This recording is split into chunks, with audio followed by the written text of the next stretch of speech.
العالمین محمد الرسول اللہ صدق اللہ مولانا العظیم وبلغنا رسولہ النبی الکریم ونحن علی ذلک لمن الشاہدین والشاکرین والحمد للہ رب العالمین۔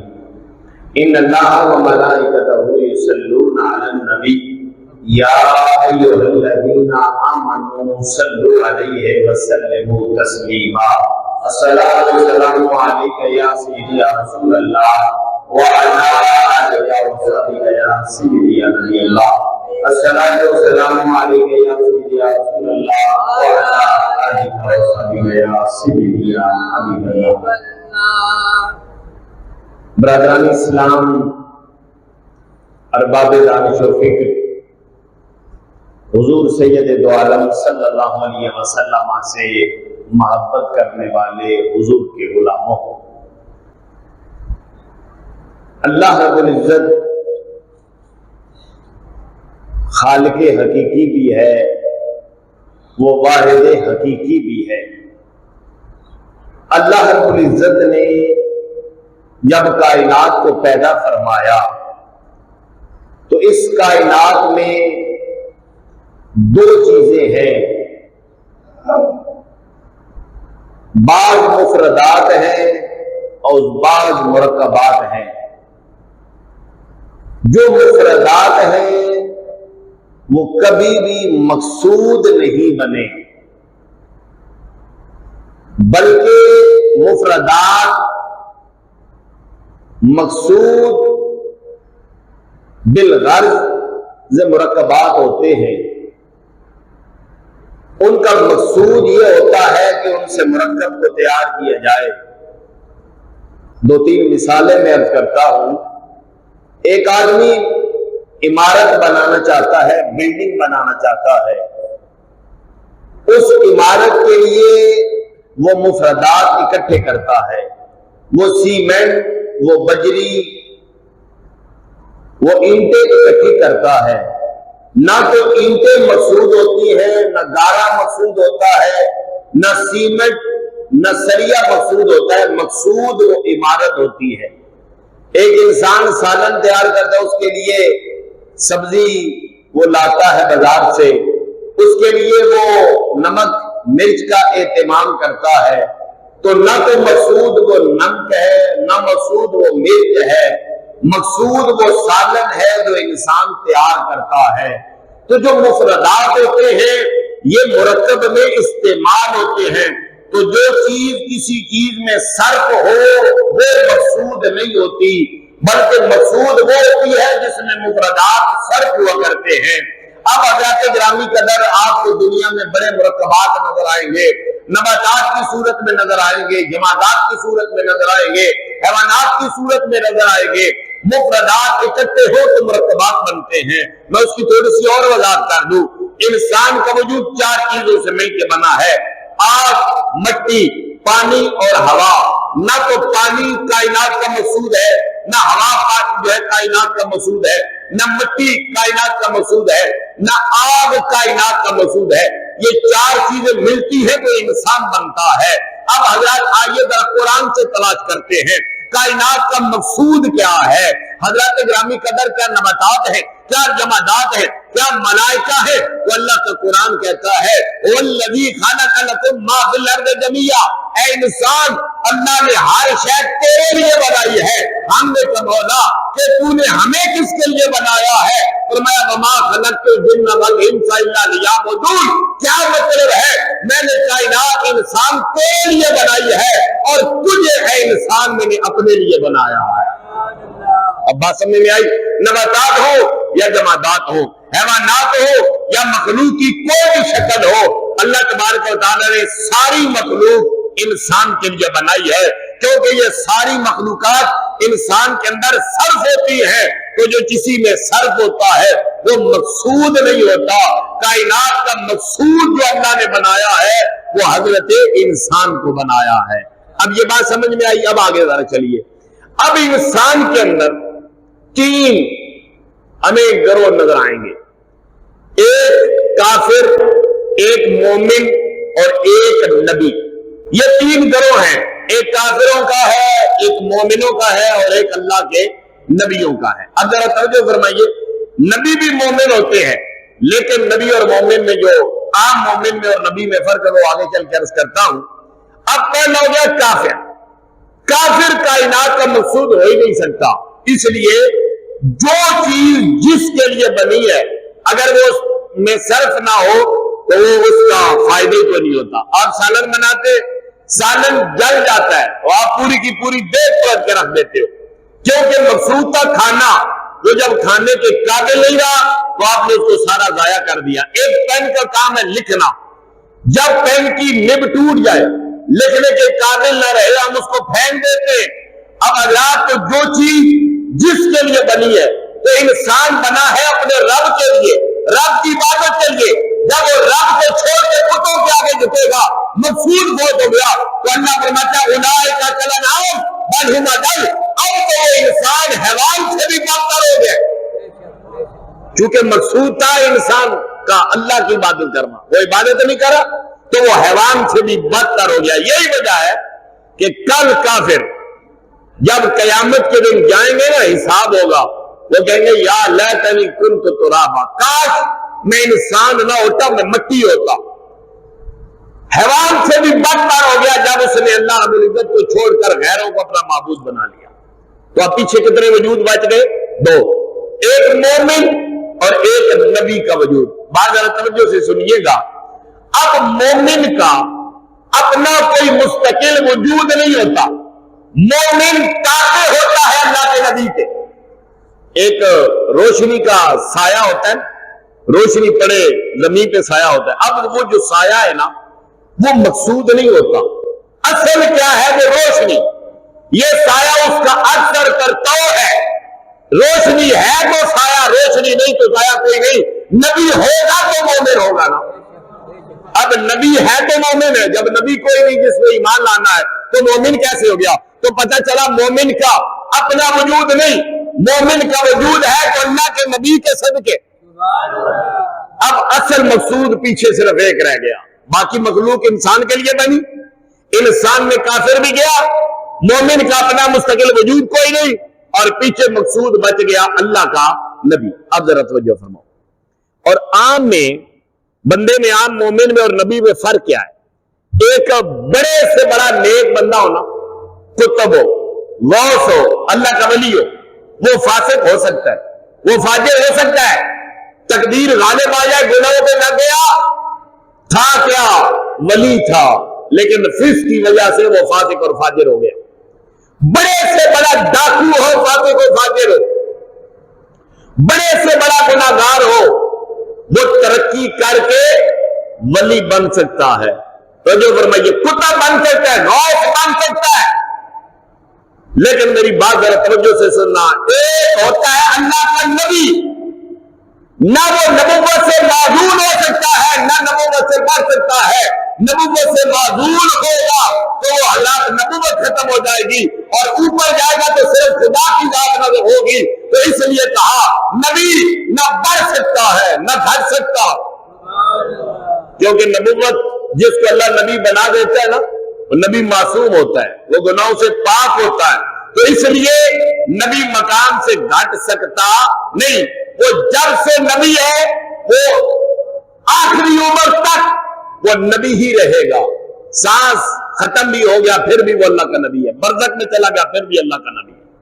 اب توجہ فرمائیے، یہ بات میں عرض کر رہا تھا، تو آگے آ جائے، اب توجہ فرمائیے گا، تو میں عرض کر رہا تھا کافر ختم، مومن کا مستقل وجود کوئی نہیں، تو کائنات کا مقصود کون بنا؟ اللہ کا نبی۔ اب اللہ پاک نے سب سے پہلے جسے نبی بنایا وہ ہے حضرت سیدنا آدم علیہ السلام۔ آدم علیہ السلام کو اللہ نے بنایا نبی۔ اب اگر مقصود حضرت آدم ہوتے تو نبوت کا دروازہ بند ہو جاتا۔ آپ دیکھتے ہیں بلڈنگ جب بن جاتی ہے تو کیا آپ گھر میں سیمنٹ رکھتے ہیں؟ آپ تو اپنے کمروں کو صاف کر دیتے ہیں، یہ ریت پڑی ہے، یہ ریت اب بیکار ہے، اس کو گھر سے باہر پھینک دو، کیونکہ مقصود حاصل ہو گیا۔ تو اگر حضرت آدم کی نبوت مقصود ہوتی تو اللہ تبارک و تعالیٰ حضرت نوح کو کبھی نبی نہ بناتا، حضرت نوح کو نبی بنایا. اگر مقصود حضرت نوح ہوتے تو اللہ حضرت ابراہیم کو نبی نہ بناتا. اگر حضرت ابراہیم مقصود ہوتے اللہ حضرت اسماعیل کو نبی نہ بناتا. اگر حضرت اسماعیل مقصود ہوتے اللہ حضرت یعقوب کو نبی نہ بناتا.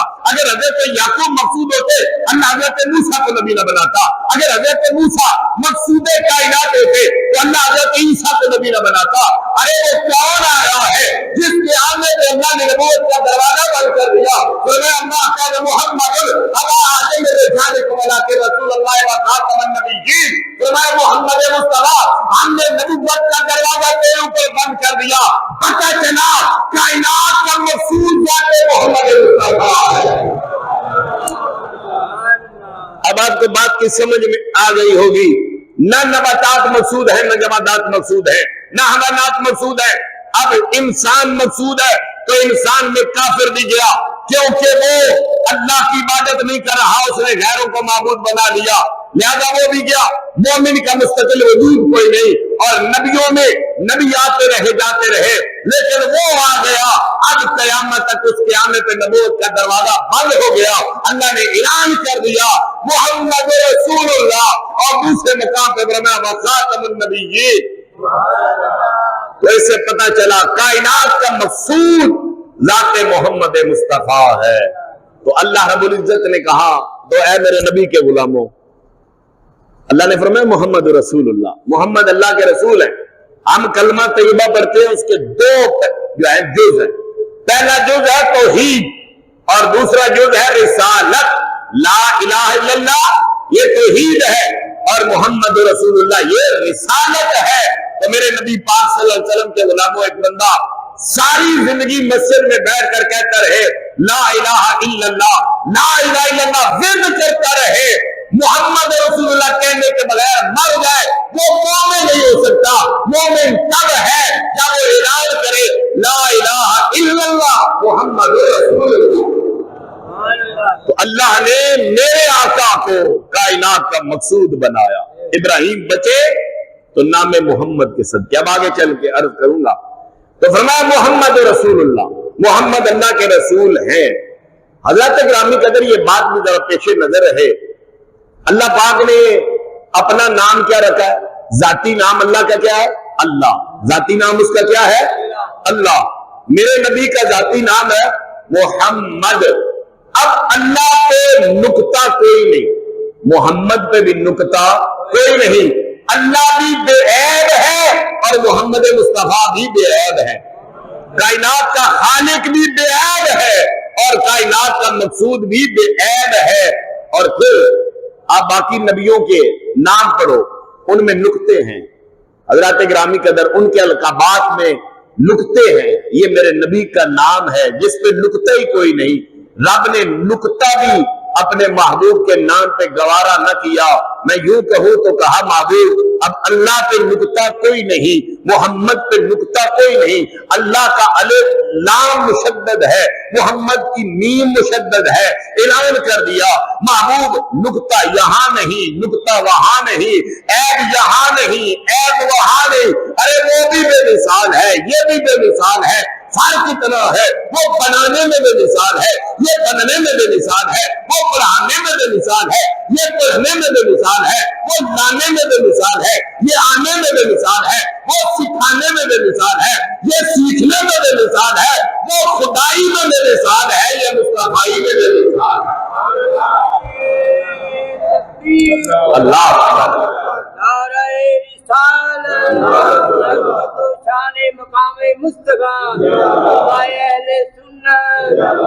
اللہ نے باقی نبیوں کو نام دیے. ان ناموں میں سے نام کا ایک حرف جدا کر دو تو نام کا معنی ختم ہو جاتا ہے. عیسیٰ میں سے عین نکال دو تو پیچھے بے معنی ہو جائے گا. موسیٰ میں میم نکال دو بے معنی ہو جائے گا. ارے قربان جائیں، جو اللہ کا نام ہے اللہ، ایک ایک حرف کو جدا کرتے جاؤ، معنی میں فرق نہیں آتا. محمد مصطفیٰ کے ایک ایک حرف کو جدا کرتے جاؤ، معنی میں فرق نہیں آتا. وہاں بھی معنی برقرار ہے، یہاں بھی معنی برقرار. اللہ کا الف ہٹاؤ نہ پیچھے رہ جاتا للہ. للہ کا معنی ہے اللہ کے لیے. لام بھی جدا کرے اور رہ جاتا لہو، اسی اللہ کے لیے ہے سب کچھ. اگر نام بھی جدا کر دو پیچھے رہ جاتا ہو، اس کا معنی بھی ہے وہ اللہ۔ اب آگے آئیے، میرے نبی کا نام ہے نام محمد۔ محمد کا معنی بعد میں عرض کروں گا۔ محمد سادہ سا معنی جس کی بہت زیادہ تعریف کی جائے، نیم کو جدا کر کے پیچھے رہ جاتا ہے حمد۔ حمد کا معنی بھی ہے تعریف، نعت۔ اگر ہاں کو بھی جدا کر کے پیچھے رہ جاتا ہے مد۔ اب اس کا معنی بھی ہے یعنی بہت زیادہ، یہ بھی طوالت کی طرح اشارہ ہے۔ اور اگر نیم کو بھی جدا کر دے پیچھے رہ جاتا ہے دال۔ دال کا معنی اللہ کے وجود پہ دلالت کرنے والا۔ اب یہ ہے نام محمد۔ ایک ایک حرف کو جدا کرتے جاؤ، معنی میں فرق آتا نہیں۔ اب آئیے اس نام کی پہلے برکت عرض کر دوں۔ حضرت سیدنا آدم علیہ السلام سے بھول ہو گئی، بھول ہوئی، جنت سے نکلے۔ ایک میں بات یہاں پہ تھوڑی سی وضاحت کر دوں۔ بعض لوگ جب حضرت آدم کی بات آتی ہے، ان سے پوچھو کوئی گناہ ہو جائے نا تو معاذ اللہ کہتا ہے کہ ہمارے بابا آدم سے بھی تو معاذ اللہ غلطی ہوئی۔ یاد رکھنا اللہ کا قرآن کہتا ہے نسی آدم ولم نجد لہ عزما۔ آدم علیہ السلام سے بھول ہوئی لیکن ہم نے ان کا عزم نہیں پایا، ارادہ کوئی نہیں تھا، بھول ہو گئی، وہ اجتہادی خطا تھی جو اللہ کے نبی سے ہوئی۔ اللہ کے سارے نبی معصوم ہوتے ہیں، اللہ کے سارے نبی، یہ یاد رکھنا عقیدہ ہے اہل سنت کا، اہل اسلام کا متفق علیہ عقیدہ کہ اللہ کا نبی معصوم ہوتا ہے، گناہوں سے پاک ہوتا ہے، گمراہی سے پاک ہوتا ہے۔ اب حضرت آدم علیہ السلام سے ہو گئی بھول، اور بھول کیسی ہوئی کہ اللہ نے فرمایا لا تقربا هذه الشجرہ، اے آدم اور اے حوا تم نے اس درخت کے قریب نہیں جانا۔ شیطان آیا، اس نے کہا یہ درخت کا پھل کھا لو، تو آپ نے دیکھا کہ اللہ نے کہا درخت کے قریب نہیں جانا، تو ہم قریب تو نہیں جا رہے، درخت ہمارے پاس، پھل آ گئے۔ انہوں نے اس پہ اجتہاد کیا۔ اگر مجتہد کا اجتہاد درست ہو تو 2 گنا ثواب ملتا ہے، اگر اجتہاد درست نہ بھی ہو، اجتہادی غلطی بھی اللہ پھر بھی 1 گنا ثواب دیتے ہیں۔ یہ اجتہادی غلطی تھی حضرت آدم علیہ السلام کی، گناہ نہیں تھا، اور اس اجتہادی غلطی سے ان کو جنت سے نکلا پڑا۔ اب ذرا توجہ فرمائیے گا، 300 سال علماء نے لکھا وہ روتے رہے، اللہ کی بارگاہ میں التجا کرتے مولا میری یہ بھول معاف کر دے۔ ایک ابھی تک وہ قبولیت درجہ اجابت کو نہیں پہنچ رہی۔ حضرت آدم علیہ السلام، اب قرآن کہتا ہے اللہ رب فتلقى آدم بربہ کلمات، اللہ رب العزت کی بارگاہ کے آدم علیہ السلام کو کلمات عطا ہوئے، الہام ہوئے، آدم ان کلمات سے دعا مانگو۔ وہ کلمات کون سے ہیں؟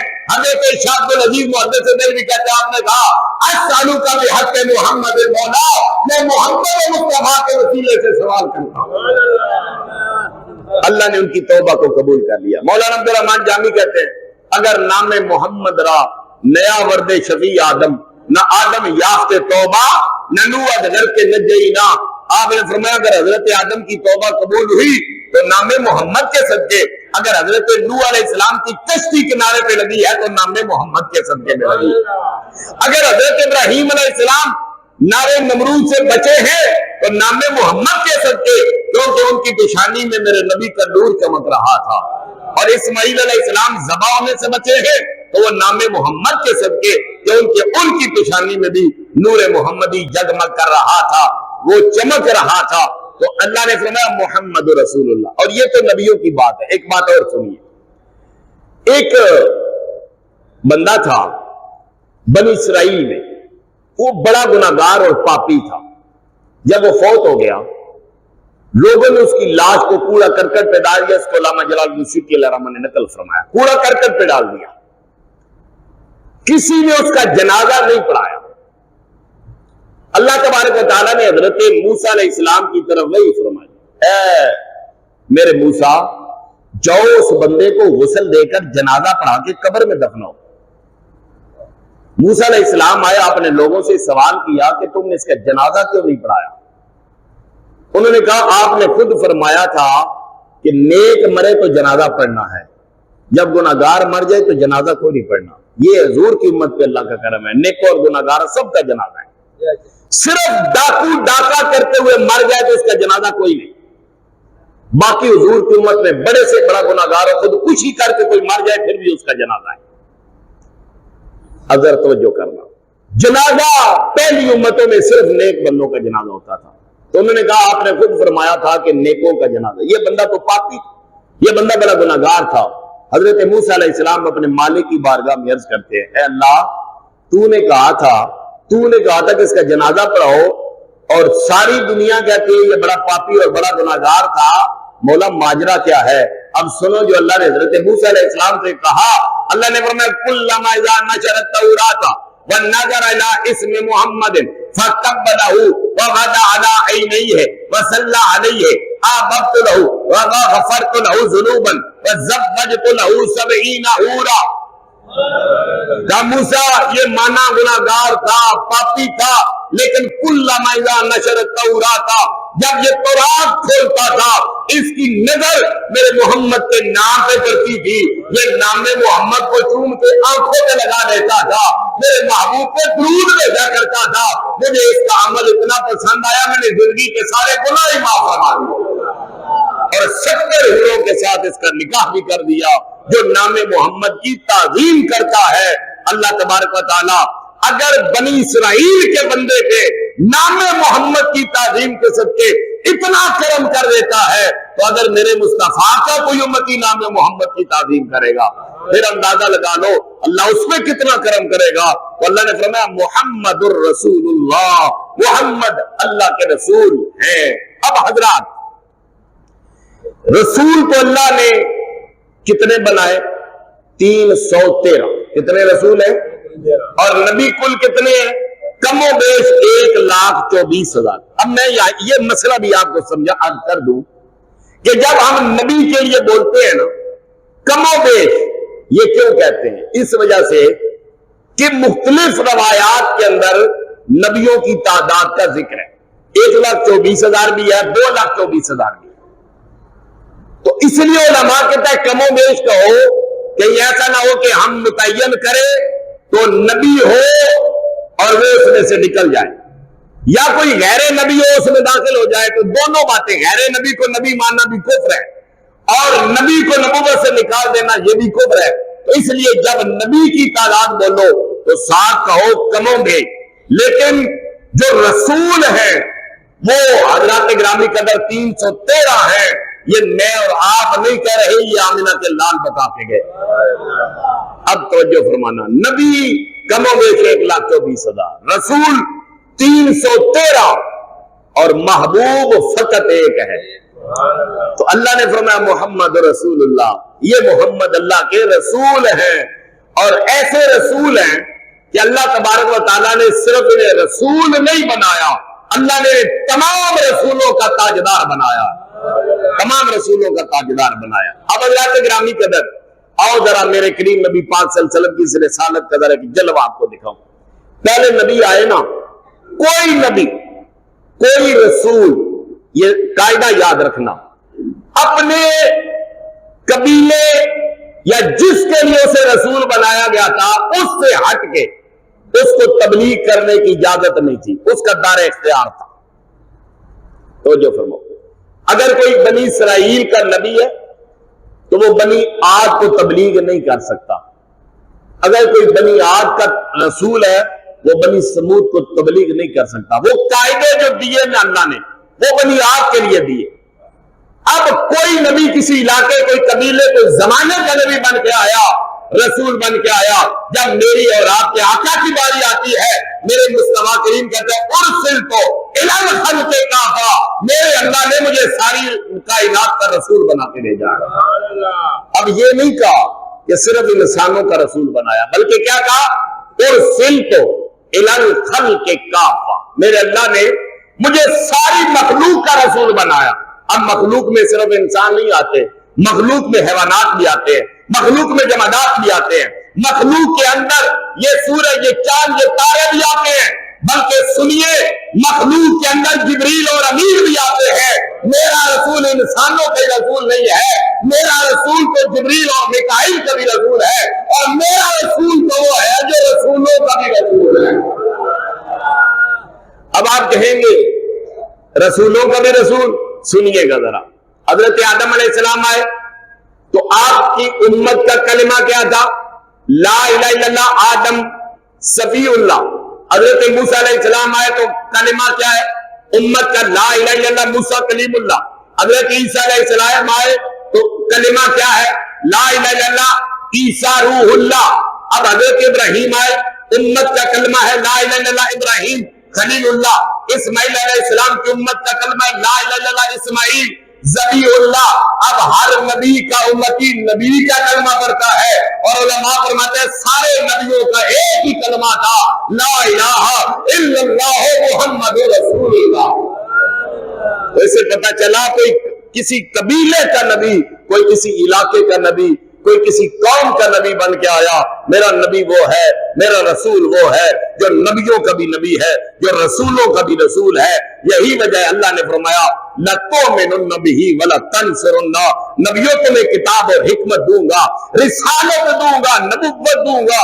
تمہارے اندر میرا نبی آ جائے تو کیا کرنا ہے؟ تم نے میرے نبی پہ ایمان لے کے آنا۔ اور معراج کی رات سارے نبیوں نے میرے مصطفیٰ کریم صلی اللہ علیہ وسلم کے پیچھے نماز پڑھ کے یہ اعلان کر دیا کہ آپ صرف اپنی امت کے رسول نہیں ہیں، آپ ہم سب کے بھی رسول ہیں۔ تو فرمایا محمد الرسول اللہ، محمد اللہ کے رسول ہیں۔ اب حضرات میں یہاں آج وقت نہیں میں اس پہ تفصیل سے کوئی بات عرض کروں، اگلا جمعہ آپ کو ویسے ہی پتا ہے کہ 18 ذوالحج ہے، اور 18 ذوالحج کو داماد رسول حضرت سیدنا عثمان ذو النورین رضی اللہ تعالیٰ عنہ کی شہادت کا دن ہے۔ تو اگلا جمعہ تو آپ کے حوالے سے میں صرف ایک بات عرض کروں، میرے رسول کو اللہ نے بڑی شانوں سے نوازا ہے۔ ایک شان صرف میں آج آپ کو عرض کروں، وہ شان کیا ہے کہ میرے نبی کو اللہ نے علم کی دولت سے نوازا۔ آپ کے جد امجد تھے حضرت ابراہیم علیہ السلام، ان کے بارے میں اللہ نے فرمایا لَأَوَّاهٌ حلیم، حضرت ابراہیم علیہ السلام حلیم تھے۔ جو اللہ نے ان کو بیٹا دیا اسماعیل، اللہ نے فرمایا فَبَشَّرْنَاهُ بِغُلَامٍ حلیم، ہم نے ان کو خوشخبری دی کہ ہم آپ کو وہ لڑکا عطا فرمائیں گے جو لڑکا ہوگا حلم والا، جو بڑا حلیم ہوگا۔ اب آئیے، حضرت ابراہیم بھی حلیم، حضرت اسماعیل علیہ السلام بھی حلیم، اور میرے آقا کے حلم کا کیا کہنا؟ ایک صرف مثال دے کے بات ختم کرتا ہوں جو 2-3 منٹ باقی ہیں۔ ایک یہودی تھا، اس نے تورات میں حضور کی جو شانیں پڑھی نا، اس نے ساری شانیں حضور کی ذات میں ان کا ملاحظہ کر لیا۔ وہ کہتا ہے کہ ایک شان جو تھی نا حلم والی، وہ شان رہ گئی، اس کا میں نے ملاحظہ نہ کیا، میرے دل میں خیال آیا میں اس شان کا ملاحظہ کروں۔ اس نے حضور کو قرض دیا، اور جب اس نے کہا کہ فلاں دن میں نے قرض واپس لینا ہے، وہ 1-2 دن پہلے حضور کے پاس آ گیا اور آ کر کہتا ہے اے محمد بن عبداللہ، میں نے آپ کو قرضہ دیا تھا، میرا قرضہ واپس کرو۔ جو عبد المطلب کی اولاد ہے وہ ٹال مٹول سے بڑا کام لیتی ہے، یہ سچی بات نہیں، یہ جھوٹی بات ہے۔ حضرت عبد المطلب مکے کے سب سے رئیس سردار تھے، ان کا ہاتھ لینے والا نہیں تھا، ان کا ہاتھ دینے والا تھا، لیکن اس نے ایسا جملہ بولا، آج ہمارے سامنے کوئی غلط بات کرے برداشت نہیں کر سکتے۔ یہ بات آپ کو اصل بتانی ہے، جو ہمارے رسول ہیں وہ کیسی شان والے، مقام تو بڑا ہے نا، لیکن آؤ ذرا یہ دیکھو، سیرت بھی حضور کی پڑھو، صرف ناموس رسالت ہی نہیں، سیرت مصطفیٰ بھی ہے، صرف میلاد مصطفیٰ نہیں، سیرت مصطفیٰ بھی ہے۔ اب ذرا سنو، جب اس نے اتنا جملہ بولا نا، حضرت عمر رضی اللہ تعالیٰ پاس تھے، ان کو بڑا جلال آ گیا، آپ نے تلوار بے نعام کی، آپ نے یہ جملہ بولا، آپ نے کہا یہودی خبیث، اگر سرکار کی ذات کا ادب ماننا ہوتا میں تیرا سر تن سے جدا کر دیتا، تو نبی پاک کی موجودگی میں یہ جملہ بولا، میں تیرا سر تن سے جدا کر دیتا۔ اب حضرت عمر نے نا نبی پاک کی ناموس کی بات کی تھی، لیکن اور پتہ میرے نبی نے کیا کہا؟ حضور نے کہا عمر، ہمیں تم سے اور توقع تھی، ہمیں تم سے یہ توقع نہیں تھی، یہ ہے قرض کھا، اس کو قرض واپس لینے کا حق حاصل ہے، تو یہ لے سکتا ہے، مان سکتا ہے، تم چاہتے تو بہتر تھا تم اسے کہتے، اچھے انداز میں مانتے ہیں، لیکن عمر نے تم نے یہ جملہ بولا تو میرے نبی نے گویا زبان حال سے کہا عمر ہمیں تم سے ایسی بات کی توقع نہیں تھی، اب اس طرح کرو لے جاؤ اس بندے کا قرضہ بھی لوٹاؤ اور اس سے زائد بھی اسے دے دو اور اس کے علاوہ جو یہ مانگتا ہے اس کو دے دو۔ اب حضرت عمر جب لے گئے نا اس کو کہا تیرا قرضہ کتنا ہے؟ اس نے پتہ ہے آگے سے کیا کہا؟ اس نے کہا عمر قرضہ شرضہ وہ بات کی بات کرتے ہیں، پہلے اپنے نبی کا کلمہ تو پڑھا دو، پہلے اپنے نبی کا کلمہ تو پڑھا دو۔ حضرت عمر نے کہا تمہیں کیا ہوا؟ اس نے کہا حضرت عمر نے کہا پہلے تھوڑی دیر پہلے کیا کر رہا تھا اور اب کہتے ہیں کلمہ پڑھو۔ اس نے کہا میں نے تورات میں محمد مصطفیٰ کی شان میں جو کچھ پڑھا نا وہ ساری نشانیاں مجھے اس اللہ کے رسول کی ذات میں نظر آئی ہے۔ اس نے کہا ایک حلم رہ گیا تھا، اللہ کی قسم آج میں نے اس کا بھی مشاہدہ کر لیا ہے، آج میں نے اس کا بھی مشاہدہ کر لیا ہے۔ تیرے خلق کو حق نے عظیم کہا، تیری خلق کو حق نے جمیل کیا، کوئی تجھ سا ہوا نہ ہوگا شاہا، تیرے خالق حسن و ادا کی قسم۔ اللہ پاک ہمیں حضور کی شانوں کو بھی سمجھنے کی اور حضور کی سیرت پہ بھی اللہ پاک عمل کی توفیق عطا فرمائے۔